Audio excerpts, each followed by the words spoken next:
Menjelang hari jadinya yang ke-14 tahun, Setia Budi Land selaku pengembang perumahan yang berada di Sukabumi berkomitmen akan terus memberikan layanan terbaiknya baik dari jaminan kualitas mutu perumahan maupun kontribusi kesetiakawanan sosial bagi warga di sekitar proyek perumahan.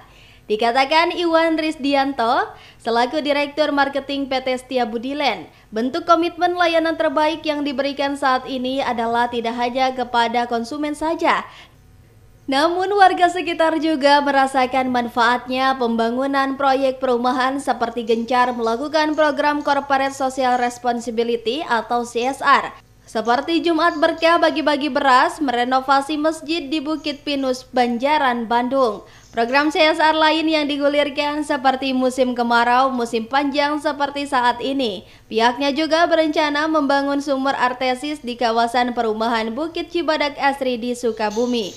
Tentunya dengan menaati aturan seperti melakukan proses izin, kemudian melakukan renovasi sekolah madrasah di lokasi area Bukit Cibadak Asri.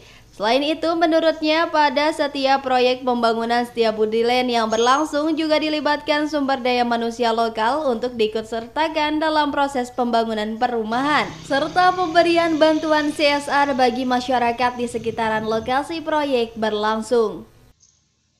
Baik, jadi pada dasarnya Setia Budi Land selaku pengembang dari Bukit Cibadak Asri bahwa dalam melaksanakan semua kegiatan akan taat dengan aturan. Begitupun dengan rencana pembuatan sumur bor akan kita lakukan setelah aturan-aturan itu dipenuhi. Setelah sekarang di usia yang ke-14 ya, kira-kira selain tadi ada rencana pembangunan sumur bor, kira-kira apa lagi yang di depan akan dilakukan? Baik, makasih. Sedangkan untuk rencana pengembangan Setia Budi Land sendiri di usia 14 ini tentunya kita untuk wilayah Sukabumi terus akan mengadakan pengembangan, termasuk juga ke beberapa daerah di Jawa Barat. Kita akan mengadakan pengembangan beberapa proyek. Sekaitan itu, Setia Budi Land sendiri saat ini terus berkembang pesat mengembangkan perumahan di berbagai daerah baik subsidi maupun non-subsidi. Di wilayah Sukabumi saja ada 5 perumahan yang dikembangkan. Di Bandung ada 2 proyek dan di daerah Serpong, Tangerang 1 proyek.